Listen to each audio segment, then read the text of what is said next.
Signor Montanto returned from war. There's a week to go before students at Deanfield School near Reading perform Much Ado About Nothing for the Shakespeare Schools Festival at their local theatre.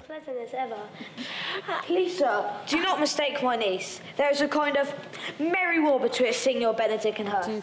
In charge of rehearsals is English teacher and first-time director Carol Horner.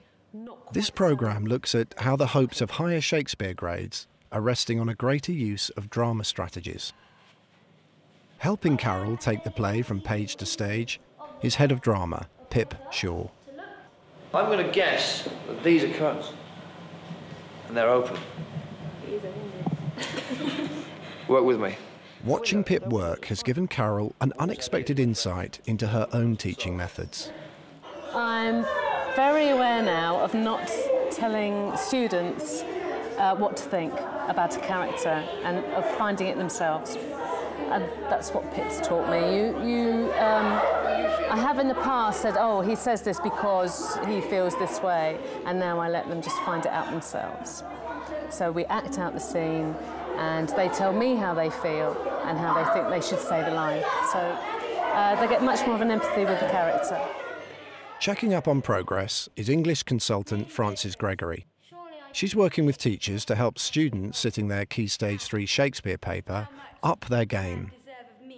We saw that they weren't getting the grades they needed because they weren't doing enough language analysis, and they weren't thinking about the play in performance.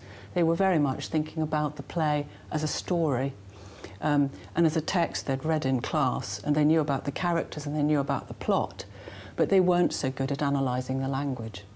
Approaches that have been taken to that problem is to actually concentrate on that language in the play as a written text. And a good way out of that problem is to concentrate on the play as a play for performance. This was Signor Benedict that said so. Who's he? Why, he's the Prince's jester, a very dull fool whose only gift is in devising impossible slanders. The key scenes for Much Ado are a gift for these drama strategies because the two key scenes involve conflict, and particularly between Beatrice and Benedict. Students can associate with that conflict between male and female, and the language is wonderfully critical, and they enjoy insulting each other as they're speaking those lines. Is it possible that disdain should die while she hath such food to feed it as Signor Benedict? See what I love no woman? A dear happiness to women. I would rather hear my dog bark at a crow than a man swear he loves me. Now, one of the set scenes is one we've... Today, Carol is teaching Much Ado About Nothing to her Level 4 Year 9 students. Using drama strategies, her aim is to show them what light the language sheds on the play's main characters. Who, first of all, are the characters?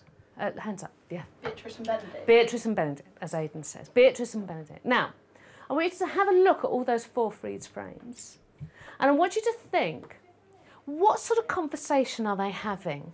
What do they look like they're doing there? It looks like they're having an argument because of their expressions. So who do you think's got the power there? Who's in charge in that scene? Beatrice. Why do you think she's in charge? Because she's got her hand up to him. Because she's got her hand up to him? Yeah. What's he doing with his hands? Oh, it looks like he's bowing to her. How are these actors portraying this scene? And part of our lesson today is we're going to have a freeze frame moment where we will be acting out the scene. If you were producing this scene, what sort of mask would you like your characters to wear? Now, you can choose either Beatrice or Benedict. Would you like them to be very elaborate? Or would you like them to be quite simple? Or would you like a handheld mask? If they think about staging of Much Ado About Nothing, you need to think about how people are dressed and how people stand. So the idea of the masks is that they can think about what their character is trying to present to the audience. Okay, leave your mask in front of you, just looking at it. We're going to read through the scene together, just so that we get some sort of feel for it, all right? And we're going to try and decide how these characters feel when they're saying their lines. Lest I should prove the mother of fools, I have brought Count Claudio, whom you sent me to seek. How then sick? Neither, my lord.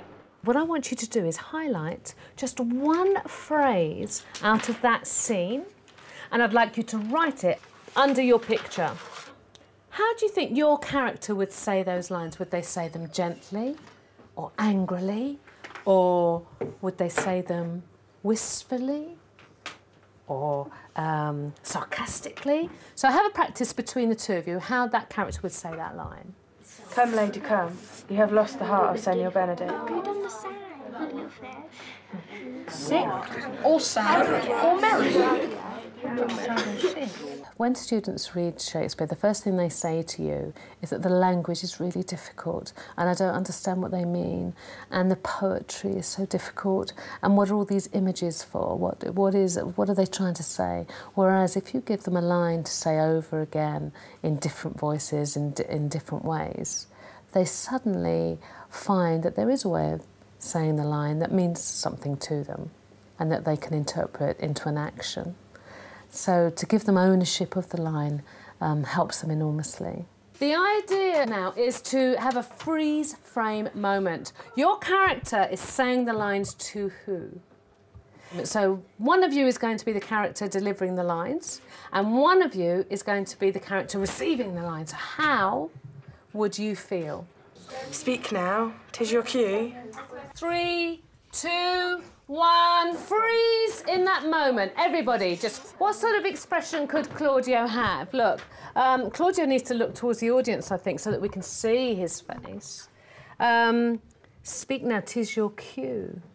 So, 'tis your cue, 'tis your time to speak. So, could you be thinking about what it is you could be saying, maybe? The purpose of this activity is to reinforce what that character is feeling at that moment and what it is they're trying to get over to the audience or to the other character, and how the other character is feeling at this line. So the whole exercise works very well with all groups because they're able to visualise the feelings and emotions of the characters. Girls, have you got any suggestions of how they could play this scene? What is it you're trying to portray? Like a love scene, so they've got to be quite close and stuff. So. I want them not to just look at character as something flat. I want it to be three-dimensional.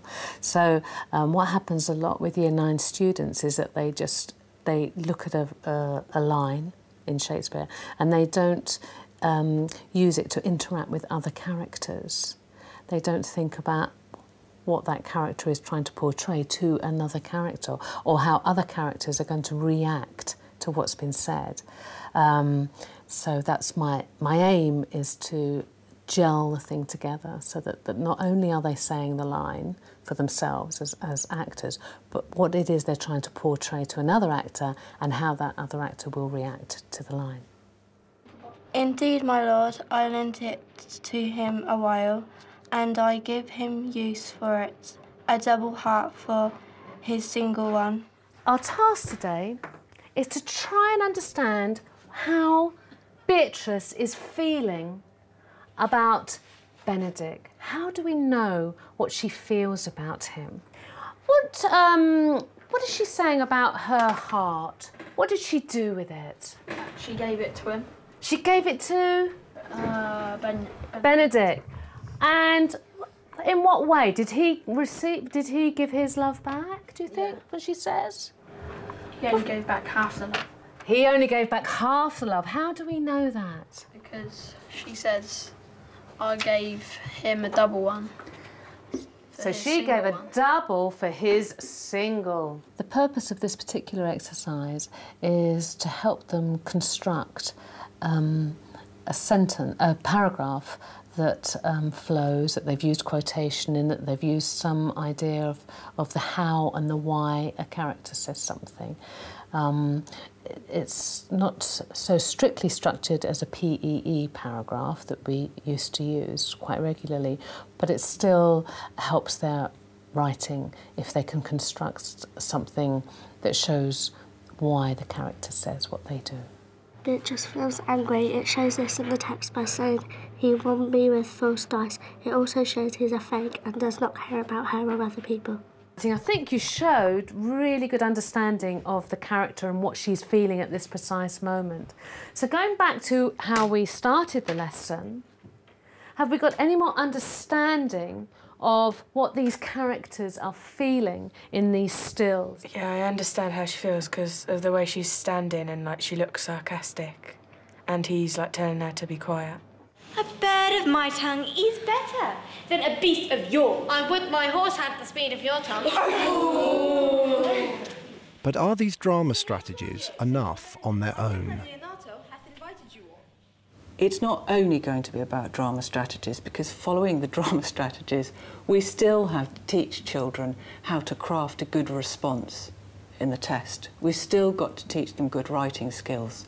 But their knowledge of the play is so much more informed if they've had an opportunity of being on their feet, speaking the lines, being the characters, trying out the scenes in different ways, and thinking as actors do about the play, rather than thinking about themselves as students studying the play because they've got to do a test in it.